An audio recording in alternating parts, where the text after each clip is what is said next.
Go ahead and get started. Okay, welcome everybody to the regular Board of Trustees meeting on Tuesday, October 7th at 6 p.m.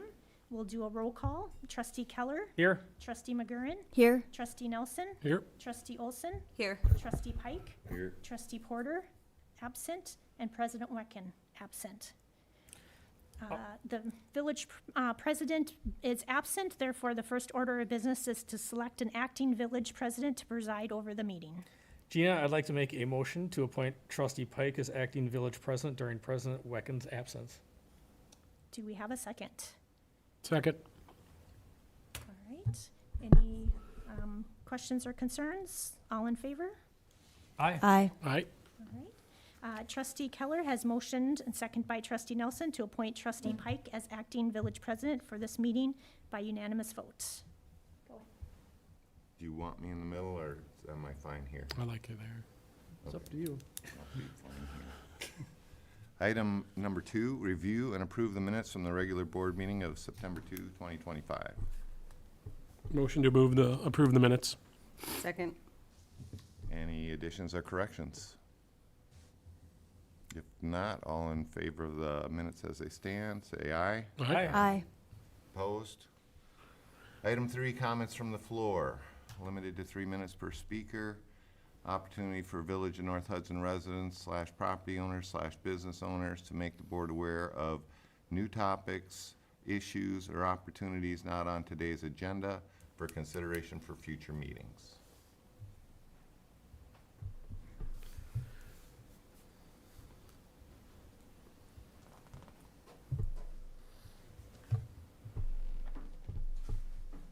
Hello, I'm Dan Schmidt. I live at 756 Summit Lane North here in the village of North Hudson. Thank you for a chance to make a couple comments. I'll definitely try to keep my comments briefer than 3 minutes. I've said it many times, and I just want to say again, I certainly appreciate the dedication and willingness to serve on the village board and all the associated committees and things that you folks do. So I just want you to know I mean that sincerely. I guess what I wanted to talk about a little bit is, after spending quite a bit of time looking at the planning committee's review of the comp plan, which I know their meeting was nearly 2 hours. You know, there was a lot of conversation, a lot of discussion. I brought this up earlier, and I just want it to be part of, I think, what the process is for awareness for everybody, the village board members, all the way through to the committee and the village residents, that you know, the participation in that very long process was not great. And I think that leads to feelings like, hey, this doesn't include enough information, enough detail, or it's too much in a certain area. And the whole process of that was to facilitate a community conversation. And I know the village board made a very earnest decision to, you know, work with St. Croix County as a facilitator, but it wasn't St. Croix County to make the plan. And to the extent that the plan has gaps, I think we just all need to keep that conversation going and try to listen to one another. And that leads to my other thought, and it gets back to the public hearing that happened for rezoning of property and the many, many comments made by the public. And when the committee acted, you know, they never spoke to anything in terms of what they knew, understood, or felt that would mitigate the concerns of people that spoke up. You know, it was like, hey, this property's been sitting here forever, we just need to do something. Hey, there's too much garbage out there.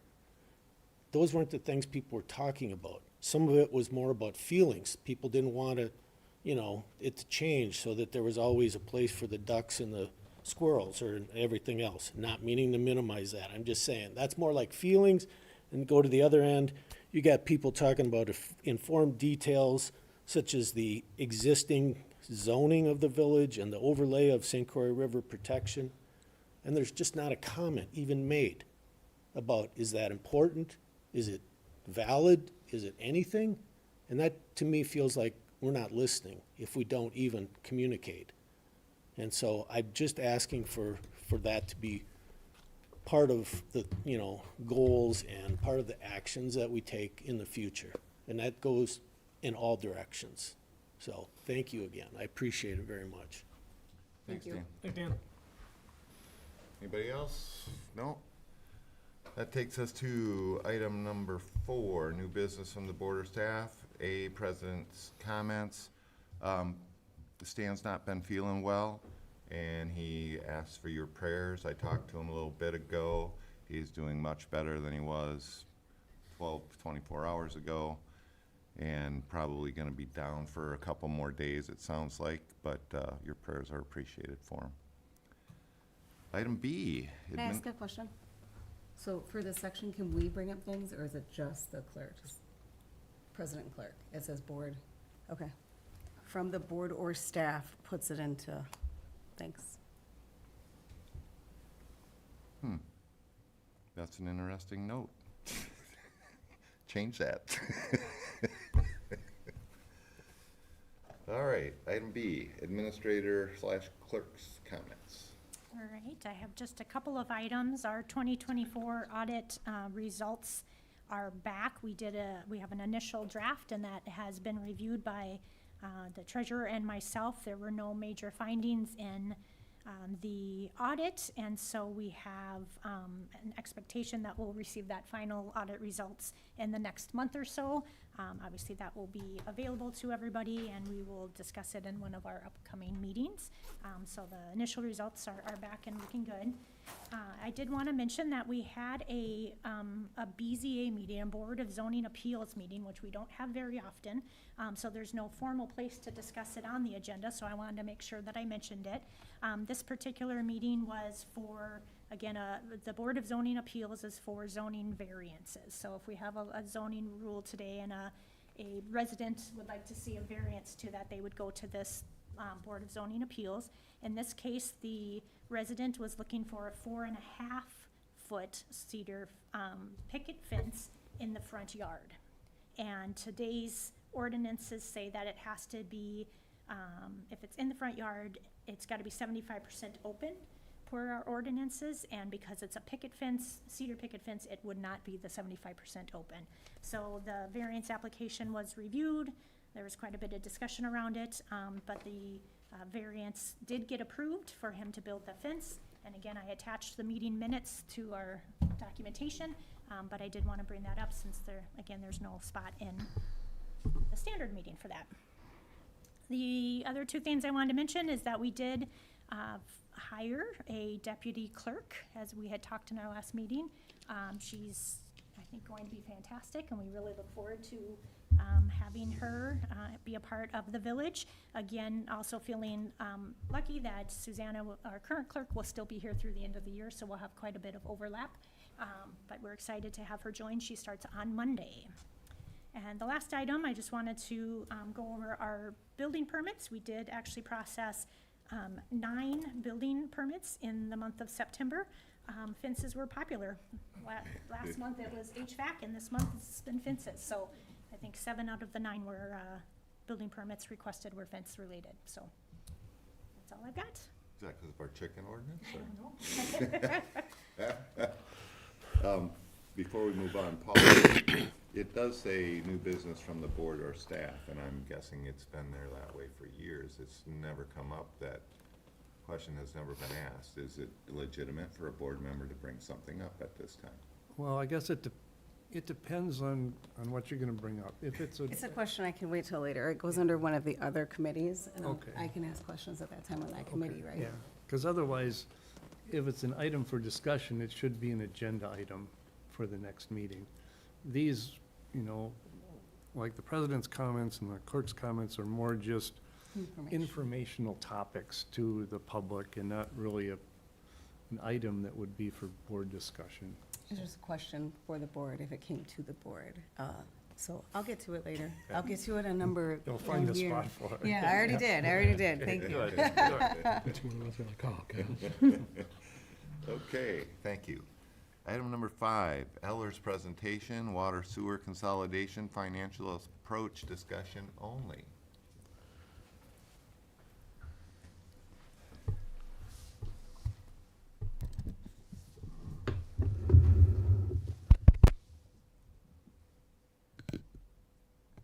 sure you all can hear me. I just want to make sure I'm on here for posterity's purposes, but no green light. We're all good. You good? Great.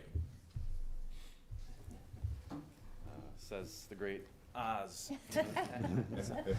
All right, as far as presentation goes, I'm really just kind of going to talk over this verbally. I'm sure you're all very well acquainted with the agreement between City of Hudson and Village of North Hudson with respect to utilities. The primary point of emphasis recently has been related to the water utility specifically and transition of ownership of the assets and billing duties. So just high-level overview, and provided that everyone's okay, I'm happy to answer questions as well.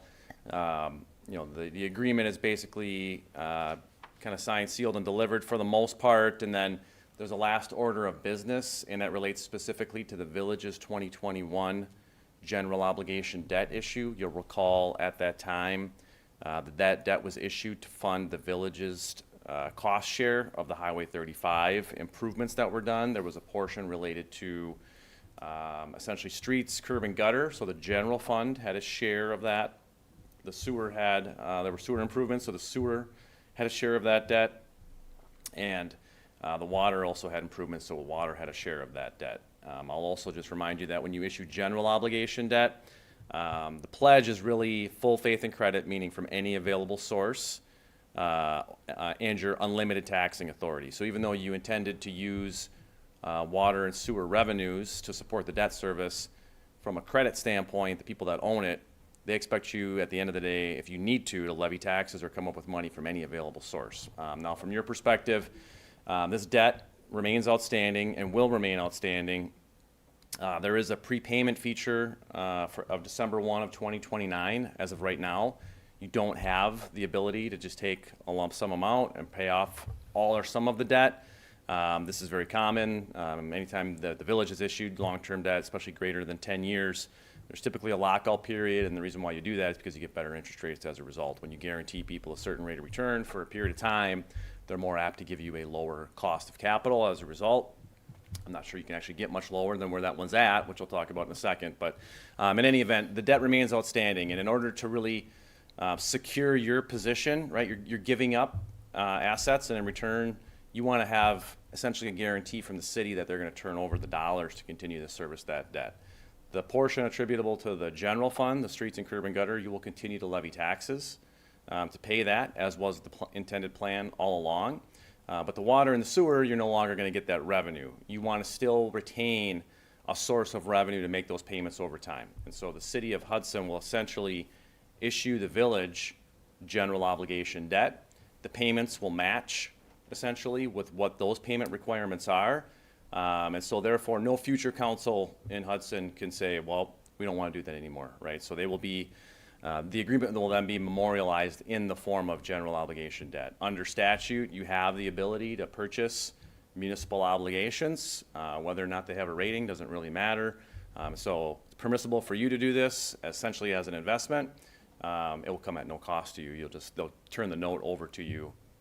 The recognition of any kind of dollars is really transfer of the assets in this sense. So that's the remuneration in this case. And so at that point, Hudson will be bound. No future council can rescind that. General obligation debt is irrevocable. And so no matter what, they will be required to then turn those payments over to you. You'll just take that money and basically give it to the bondholders. The prepayment feature remains in place. And at some point, if Hudson determines they want to give you a lump sum amount to pay everything off, I don't know why you would say, I don't want to do that, but ultimately, they would give you those dollars and kind of relinquish the agreement at that point. They would prepay their note, their obligation would go away, you would have enough to retire the debt at that point. And so that seems very fair in terms of the overall agreement, but ultimately, the consideration will be you transfer the assets, they give you the note, and then they are bound to continue to make the payments until essentially the water and the sewer portions of that debt are extinguished. All right.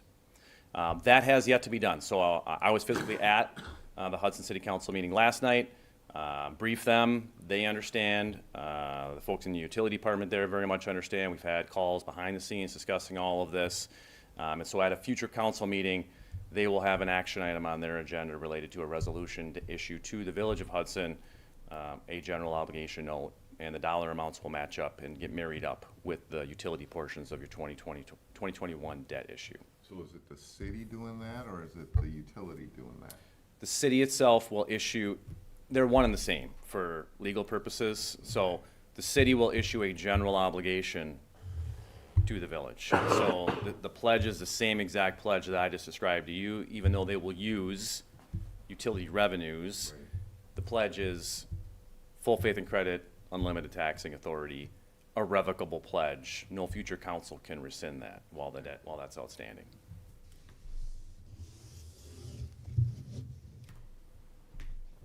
Question. So the village will continue to own the debt and will have a note from Hudson that they are going to pay the debt, and then they give us the money and we pay it. You're talking about it correctly, yes. So your debt will remain outstanding. The utility revenue that you intended to collect will essentially be replaced by the revenues the debt service you receive on the note. And so again, that's just kind of memorializing the agreement and ensuring that the city of Hudson provides you the revenue stream to support that debt service while that debt remains outstanding. One of the reasons, like Brian had mentioned, is obviously we have the prepayment, so until 2029, if they wanted to give us the money, we couldn't pay it off. But I think the biggest thing, well, one of the biggest things is this interest rate that we have this debt at right now is kind of unheard of. 2-ish% at most, and could potentially drop down below that. The rates vary from maturity to maturity. The lowest one is 1.1%. The highest is 2%. So The highest is 2%. ostensibly, in a normal environment, they can actually do better with their cash than just give it to you to pay off the debt. But frankly, I'm not sure that matters a whole lot. If they give you a lump sum amount, you'll just turn around and at that time and pay the debt off. And your borrowing capacity is in great shape. So, this is not some kind of a hindrance to what you want to do from a capital financing perspective. You have a tremendous amount of your available borrowing capacity still in reserve and unused. So this really doesn't none of that hinges on any of these decisions. So you're saying that if they did pay us off early and we turned around and paid it off early, You don't have to, but you can. we wouldn't have to, we could sit on that? It's still your debt. We It's could an take that- optional, We it's could an take that and put it in an interest-bearing account? You could. That gets more than 1 or 2%? Just know that if the debt remains outstanding and there are payments to be made, you're gonna wanna use that money, and if they give you a lump sum amount, it's not gonna include all the interest even if it is a small amount of interest, it's not gonna include all the interest that comes due after that. So you would then have to figure out a way to invest the money to create enough interest income to make the interest payments over time. And so I would argue it would probably be the easiest thing administratively to do, to just go, sure, that sounds interesting in theory, but let's just pay that part off and make it go away. So from their point of view, you think it's likely that they would see this low interest rate and make payments over time? I don't have an opinion on that, really. It's really up to them. Okay. And so you would be indifferent, in my estimation. If they gave you the money, you would just pay it off. You're better off just to make the debt go away at that point. Okay. You'll still have the portion associated with the levy. Consider it kind of independent of all of this. You would continue to levy taxes sufficient to make those payments. You would get to make the same determination as a board on and after December 1 of 29. If you had money in the bank, so to speak, and you said, we just want to pay this off, you could still do that if you wanted to. Consider that your portion that will remain outstanding. Okay. A question about the board documents, the principal and interest payment schedule that you included. So is that what was presented to the city? Or can you tell us how we should be looking at that document? The payments are fixed. Once the debt's issued, all those interest rates are fixed, and so that is the payment schedule. There's 2 pages. One is the gross amount of debt service that's due. Semi-annually, you pay interest. Annually, you pay principal. The second page has it broken out by the various repayment sources. So you've got the general fund portion, the sewer portion, and the water portion are all labeled there. So the levy is the portion that we are levying for the curb and gutter. Correct. So those payment requirements vary over time. You had existing debt outstanding that we refinanced at that time too, if you recall. So it was kind of a combo platter. And so that's why the payments are higher to begin with and then they drop. There was some nominal savings available, and so we just consolidated some debt and saved a few bucks at the same time.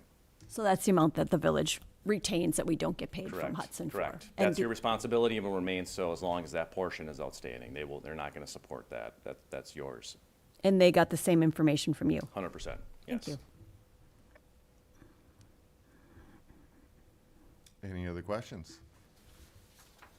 Dwayne, thank you. Yeah, of course, this has been a long and winding road for you, so this is really the last order of business when it comes to this intergovernmental. You're not coming back.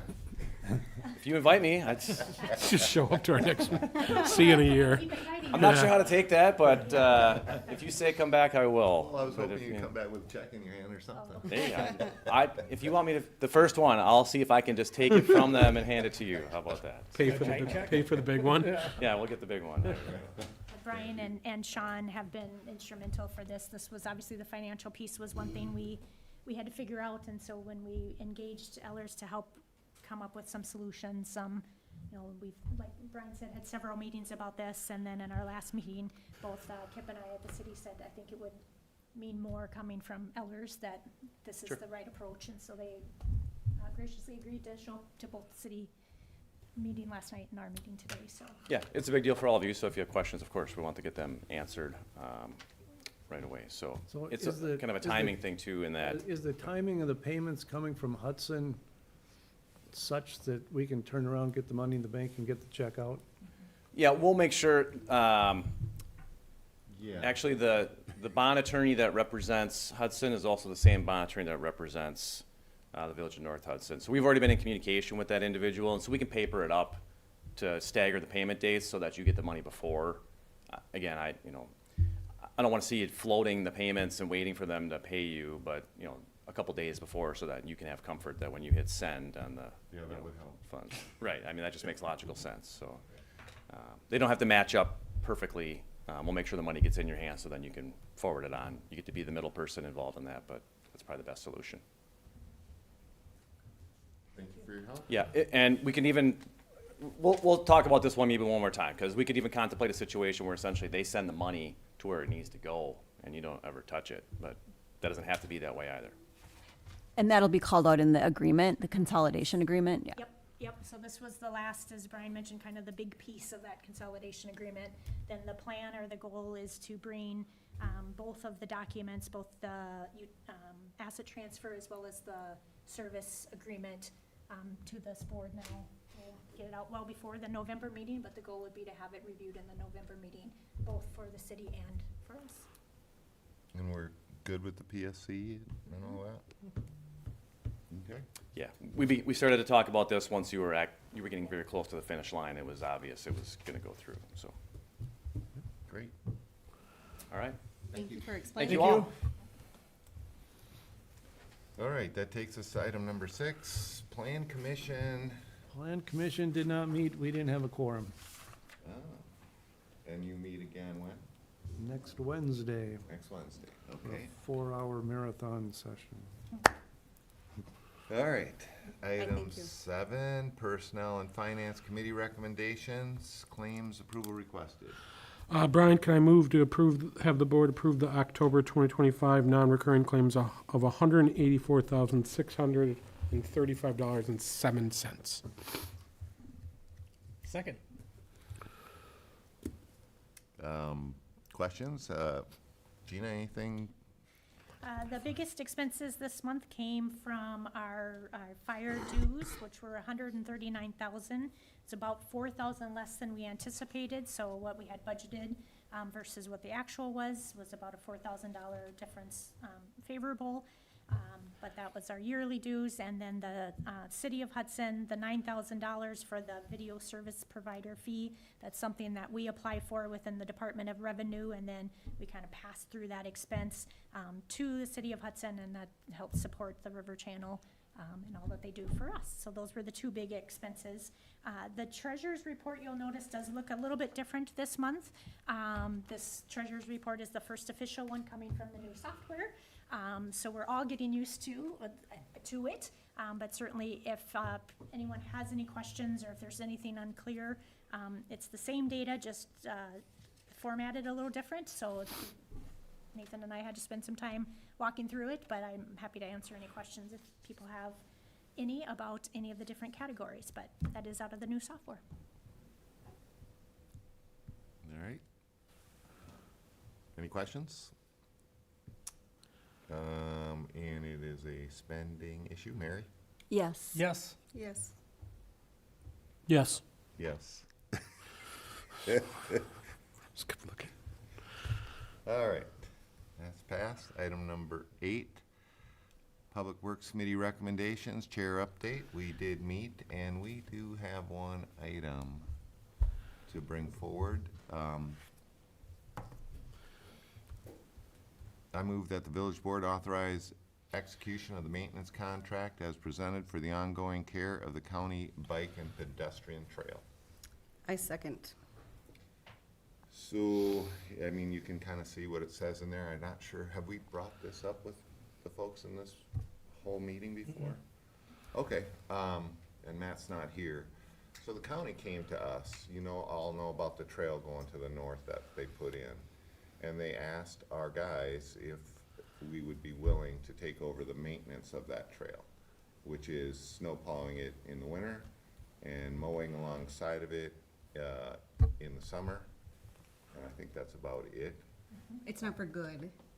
It's not for good, right? It's, they're gonna be building in the new park some maintenance sheds up in that new park, and eventually they'll have their own equipment up there, and so in a year or two, they said to us, they would take it over themselves, like they do with the rest of their trails. But they asked us if for a year or two we would do it. We looked at what they were gonna pay us, and we're like, oh, okay, that looked pretty good, and Matt is the one recommending this, and I asked him about equipment, I asked him about time. For instance, all of our streets have to be plowed before we ever touch that trail. Things like that. All of our stuff is priority. We get our stuff done, and then we take care of the trail, so. And there was funds in there for the use on the equipment and for breakdown, just average care and that kind of stuff. It did include that as well. You're all familiar with that equipment list that we show every year, this is how much it costs to run this equipment. The county's paying those costs. Yep. And they're paying a labor rate. And so the only question that I still haven't got an answer to is where does that income land? And I don't know if you figured that out yet. I think, I don't know that Nathan did. Okay. Yeah. I think it will go to the general fund, but Yeah, we can figure that out. yeah. Well, see, okay. It'd go to the general fund, and then you guys can Why distribute. didn't it go back into Public Works? It's all Public Works equipment, Public Works employees, Parks employees, Parks equipment. It's village money. Okay. Well, that was just my thought. Either way, it's gonna be in the same pot. We're gonna be drawn out of one way or the other. So any questions about it? It's a year-by-year contract, correct? I believe so, yes. It's till, it's, Was it 1 year? collective. Yeah, It collective year. starts, Yep, yep, whenever, and it's collective until until they're they're done. Yeah. with that group. I think it only did go out a year right now, and then it will be renewed or. Renewed or every whatever. year, Yeah, yep. Yeah, because our equipment prices changes every Yeah. year, Yeah.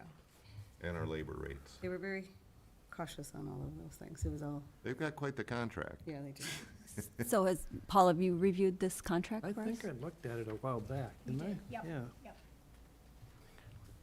And no concerns? No, I mean, I like they were paying for the equipment, they were paying for the labor. and so, As long as the rates make sense. The rates were why our county taxes are so high. They were good rates. Any other questions about this one? If not, this is a spending issue? No, not really. Not really. All in favor, say aye. Aye. Aye. Opposed? All right. That takes us to Public Safety Committee recommendations, number 9, chair update. We didn't have a quorum last time. We will be meeting this Thursday. I do encourage people to go online to take a look at our agendas and minutes to see what we have on our agenda for Thursday, so. That's all we got. Okay. Item number 10, Public Welfare Committee recommendations, chair update. We did meet and we have something to move forward. I'm moving forward with sending the breach of contract with Waste Management, or we should. So is that a motion? That is a motion. Second. Okay. Thank you, Mary. So we have the letter. You all read it. Any questions for the Welfare Committee? I also think too, if you read the examples, we have a lot of, it was really good information to give to us to show how many different things. So this isn't shooting by the hip. It's hearing our residents and sending it off.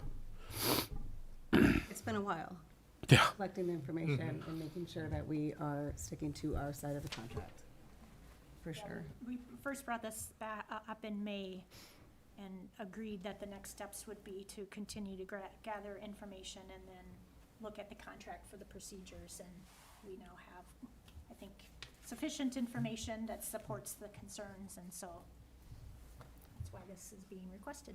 Yeah, and that was my comment, you know, it's not just saying you breached it by these things. We have to have the backup to show that you did Right. actually do it. And looks like we have it now. And- Well, and there's clarity too in what's being asked. We're asking them to take action and remediate it Yep. and giving a timeline, so that's great. So if they're just like, fine, terminate, we have backup, right? We already have something online that is comparable. I think so. We do not. Yeah, so the ideal goal is, we're heard and corrections are made and we can fulfill the contract. Worst case scenario, if they're unable to or unwilling to address the issues, then we do have to go and look for Alternative. alternative options. We have had a few who have reached out to us recently, not just us, I think anyone in this area, because I think it's widespread, some of the concerns. So we have several other haulers that have reached out saying that they would be interested in providing us with a proposal if we do end up going that route. Yeah, we feel much more confident this time than the last time when we renewed with Waste Management. We didn't have much options, so if that, I mean, we're not hoping that it comes to that, but if it does come to that, we feel better with the options around us. Is there anything that states in that contract if there is a breach and a termination of if they stop doing services right away, or if they have like a 30 days to do it, or, I mean, if we do terminate, are they just gonna all out just drop everything they're doing and then we have trash piling out? If we terminate, they'll come pick up their cans. But this So is fill it up just as a much as you can. notification. Yeah. Yeah, this Correct. is just the notification that This there's is a giving breach. them, we're handing them the ball to see what they're gonna do with it. This isn't saying that you're done, you need to get out of here. Yeah. This is us going, you need to tell us how you're gonna fix this. If they refuse to, and if they don't want to, then we move forward with what the next step would look like. Okay. But Then this we'll is have just that- us that telling could be them, a hey. point, what's the backup? So there's 30 days in here, right? They have 30 days to respond to the No, notification. Would it, 10 days, well, technically, yeah. 10 days. Yeah. Provide a written Written explanation of the breaches within 10 days and then correct them within 30 days. 30. Yeah. Yep. does it behoove us to get an RFP ready? We already know who the other haulers are, it sounds like. We didn't know if we should move forward with that step yet, but we know who we're gonna ask if it comes to that. We have a valid contract that we need to respect right now, and so we're on the right path here. And there's a sequence of events. On the contract, when does it renew again? It's through December 2027, Yeah. Oh, delightful. December 31st of 2027. Sweet. Is that a 3-year? It was a 5. 5, yeah. I think we did back-to-back 5s. Okay. Do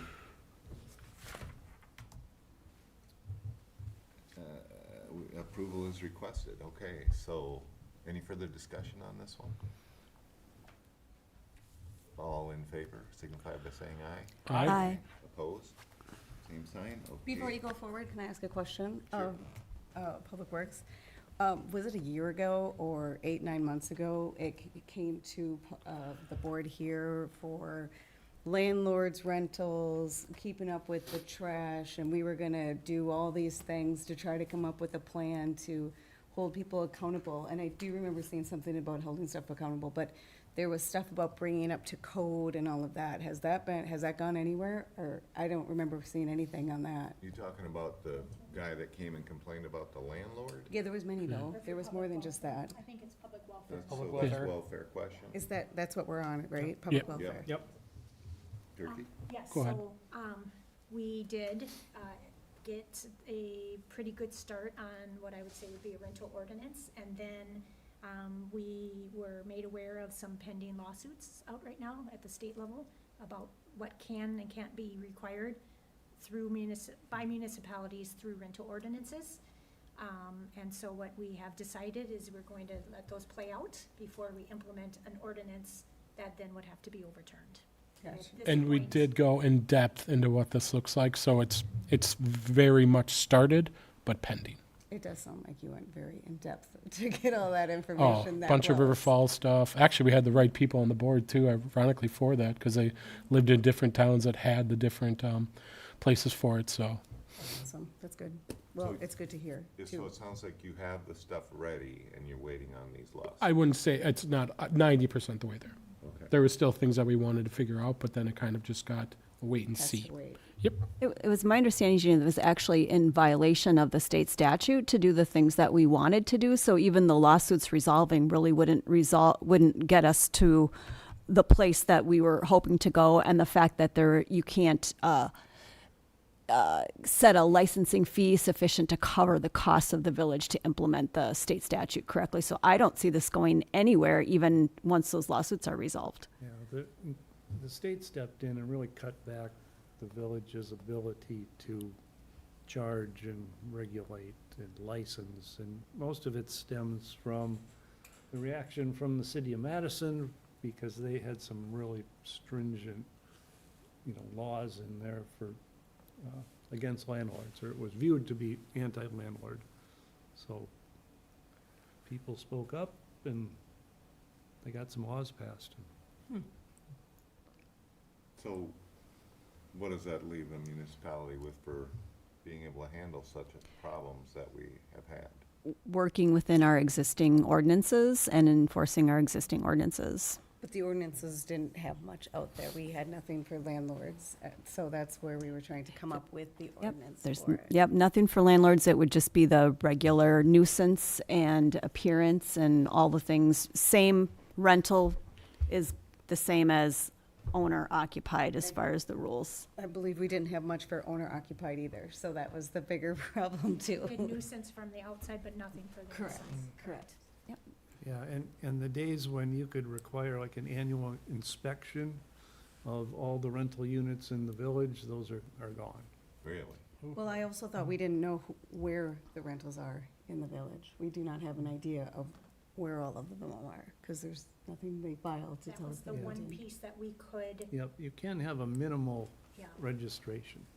it had to have been like under $10 for a fee, and all we could really say is, what's your address and the name, and Yeah. is it a rental? So that is actually something we may still pursue through welfare, because one of the things that we see is when these properties have people moving in and out, those are often the properties where the couches are on the curb and different things, and sometimes we don't know who to contact because we don't know. Sometimes the rentals are owned by an investment company versus an individual, and it's hard to track them down. So we may end up going that route to help with the nuisance aspect of our ordinance, but that would be the most we'd be able to do. Cool. But it doesn't, if you have a tenant that generates a complaint, that you can follow through on, and the tenant can allow an inspection to happen in the unit for building codes or electrical codes or those sorts of things. But the village just can't say, like a fire inspection. You can't You can't set it up like a fire inspection where they have to have these units inspected on an annual basis. Do we have to put an ordinance in place for having those inspections if a tenant comes forward? It's already there. It's Yeah, there. yeah, So I is think it is. correct Yeah. where we need to have it? Okay. Just thinking about when that guy came forward, that we could have probably moved forward. Well, the question is what happens, so we have it so they can get inspected, but do we have action after that? I mean, you got inspected, it's not up to code. You can get the address of the property owner and send them letter. I mean, we can take all the actions that we need by just going to the county property tax and looking up the But we owner don't and have address. ordinances for the inside, we just have ordinances for the outside. We don't want ordinances for the inside, really. I mean, because it's not our business That's- what's going on in people's houses. It's the outside. But that- those are the complaints, when you get someone to come in and do the inspection, it's the inside that they're, because we can see the outside, we can tell right now what's going on the outside. So So it's- today, if that building inspector does get called in, then the building inspector can continue to follow up until the house is brought up to code. But the only time we can have the building inspector go in there is if the tenant calls. Okay. Yeah, and Well, there's, that's you know, okay. there's county, It is- there's county health and sanitation codes too, that Perfect. if they don't have workable plumbing or, you know, things like that. But we have to enforce those through our own inspectors. The county doesn't enforce those for us. Is that Well, correct? You can work with the county. Can the renter refuse that inspector coming in? Yeah. Yeah. Yeah, it's their The renter property. can, not the owner. Well, can the owner, and that's what I meant, can the owner, because No. I'm pretty sure that's what happened That's what with this happened. previous person, yeah. Yeah. but- Oh, that's right, yeah. Yep, Because they did show up and Yep, they showed up he multiple didn't allow times. them in. Can we That's- get this formalized, renters' rights or something up on our website? So they know who to call, what to do, What the process is. what the process is. Because until you all were saying what you were saying, I did not know that. I didn't either.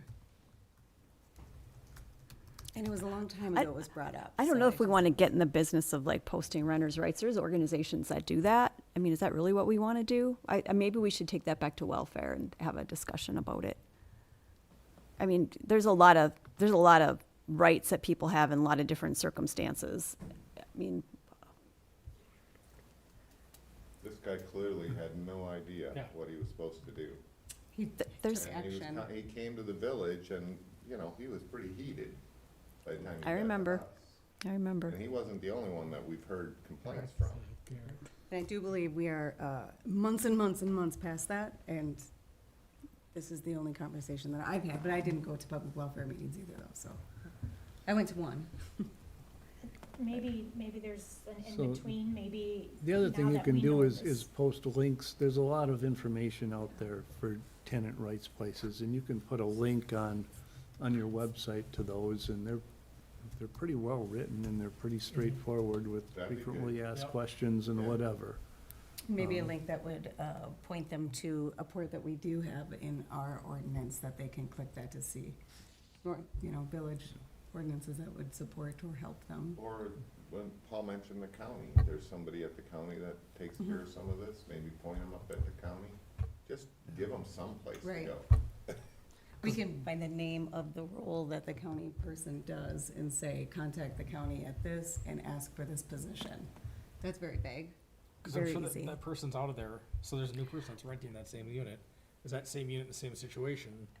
And do they know where they can go to I- get help with it? I think we should take this back to welfare and really clarify what the county's role is, maybe do a little, because I'm not sure that under what circumstances they would come into the village and do inspections here or do any enforcement here. Maybe we need to look into that before we start directing people there, so we know that we're getting them to the right Take place. it back down to the- If that's literally what we want to do, is put those resources up there, then we want to make sure. I don't think it hurts anything to put it out right now and just say, That's these are right. the people that would help you at the county for your board, and this is the position. Call the county number, and this is the position number, or the position name, you know, if you have further questions. And then a link to our ordinances that would help them. Yeah, Then we'd be done. the county's not gonna do building code stuff. The county would be limited to like health situations. Mhm. Well, some of his was health related. It was health related, yeah. But our code says to contact, doesn't ours say the building inspector? So we would have a link, here's your, the Village of North Hudson, renting information or renter complaints or something just very vague or something. I don't see any problem with doing that at any rate. I don't think that it needs to go back down, but if you guys do.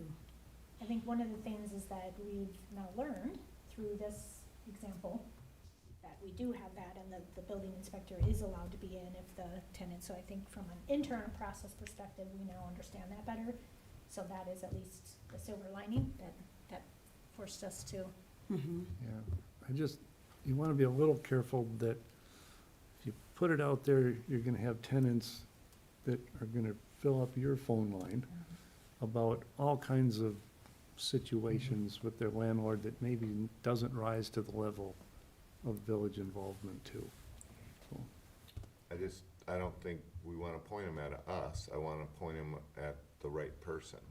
In this case, the building inspector. There's a lady that was complaining at me the other day that she's got holes all over her walls and the landlord won't fix the thing because her rent has been set for X number of years and he wants her to just get out of there so he can fix it up and rent it for more money kind of thing. That's her complaint. That's what she's saying. And I had no idea where to tell her to go with that. And she's in North Hudson. I just think as a resident in North Hudson, we've had many complaints. It's not the only one. When he came in and said, there's not the only one. So if they can't figure out what to do or how, without them having to go contact an attorney, which, some of these people cannot afford an attorney. What steps do you take, just I think we gotta remember too, we all, as representatives, now are more informed on what to tell them. The person that will take the phone call will also inform them, so we're already ahead of where we were before. And so, we can answer that question now. So if someone, because it's not our responsibility to go search down problems, people are supposed to bring their issues to us. So now that we know what to say, we can direct them where to go, and so can Gina and her staff. But I do think we could just re-bring this up to public welfare to kind of go over it, to make sure we know what we're saying, and then we could bring it back to the board so we're all educated on what this process looks like. I like that. Thank you. Sounds good. Perfect. You okay with that, I'll go. Mary? Yep. Okay. All right. Anything else? Nope. All right. That takes us to item number 11, Park Board Committee recommendations, chair update. So the park board met in September. We had some public comment regarding the Riverside North and 7th Street access, and past discussion, many years past, about having park bench or kayak launch there. And we're asked to consider that, and consider a bike and pedestrian trail along Lake Malilu Conservancy. Those were the public comments. We had a motion that we moved forward to our top 4 priorities for the 2026 capital requests, which number 1 was the unisex bathroom for Summers Landing. Number 2 was to update and extend the age range for playground equipment at Chief Jansen Park for older and multi-age kids. And the 3rd and 4th were to rebuild the pavilion and bathroom at Ferry Landing Park. And so those were moved forward, and I know discussions are going on with Gina and Matt and Cedar Corps, and I assume that that'll be brought to finance for discussion for 2026 budget. And then we also had another motion to move forward regarding Tree City. So I'm going to make that motion now, and then if it's seconded, be able to provide background information. So the motion is, that came from Matt Howell, our park superintendent and public works director, is to move that the village board authorize village staff to pursue application and required actions to achieve official Tree City USA status. Second. So the background information is from Matt, that the Village of North Hudson Park Commission recommended that the village board take the steps to be a tree city to affirm the village's commitment to responsible urban forestry management, enhance community pride, and support long-term environment, aesthetic, and health benefits. So the village has to spend a certain amount of money per capita, per resident, on arbor on forestry, and Matt said we already meet that, so there's no additional budget impact. That the village has to commit to supporting an Arbor Day activity for the public, and that is something that the park board can assist with.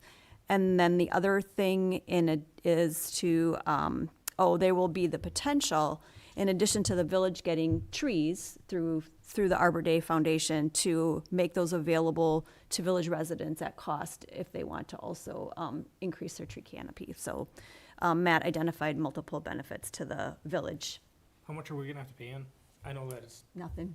It's well, no, it's because it's like $2 per, it's already, so that's the budget part Yep. that we already pay. So there's no additional budget impact. It's already, we already budget that much. There's Okay. already that much. well, I was just curious how much through. of it's coming out of the budget. No, nothing's coming out of the budget. It's all already budgeted because it's Matt's salary and current expenditures that are already budgeted for. It's the There's current nothing upkeep that additional. we're paying, right, we're doing all right. It's already, Is yep. there a we're way already- that they can say village? Tree village, not tree city? I'm just messing with you. That I can't help you We with. already get a lot of people that are already confused if we're a city or a village. No, I like the idea. I love that organization. We researched a lot of that stuff as well, and people can become members. I encourage people to be members of, the organization too as well. So, I mean, it's a great. Arbor Day I think that's gonna help Foundation. us, yeah, the Arbor Day Foundation. So, all those, am I going to say all those in favor? Are you going to do that? Mr. President. Yeah, or any further Any discussion? further discussion, yeah, any questions? I don't really understand what you're saying, but it sounds, as far as the cost thing goes, it sounds like if somebody were to try and sign up on their own, they'd be having to donate something. In our case, since we're paying Matt, you're saying, that covers whatever costs, and you looked at this? Yeah, we have a line item in our operational budget for tree maintenance. Yeah. And the money that we put in every year for our operational budget covers what would be needed in order to be a part of this. We meet the eligibility criteria without any additional expenditure. Good. Yeah. So I'm good 4 with different it. criteria we got in. And so we're gonna get this Tree City USA, sign? Yep. Tree Village. Tree Tree Village. village. Can you look into the village part? Maybe we can find. Great question. Whoever did the Browns Beach sign, maybe you'll make a Tree Village. sign. Yeah. True. That has been requested, by the way. All right, any further discussion? And we're still gonna be moving forward for trying to grants as well with this, even though we're gonna be a tree village, we can still do grants for getting other stuff. too. We are getting grants right now, yeah. Matt's Yeah, already that's what- yeah, no, successfully, continue to move yep, forward, yeah. yep. As long as we can continue to do that, that's awesome, so. Awesome, yeah. All right, all in favor, say aye. Aye. Aye. Opposed? Nothing further to bring forward. Okay, that takes us to item number 12, and we are adjourned at 6:53 PM. Thank you. Sorry, Paul, we didn't have a half hour. You know, he promised me before the meeting he was gonna go for the record here, but Another standard. He didn't want to show stand up on his first try. yeah.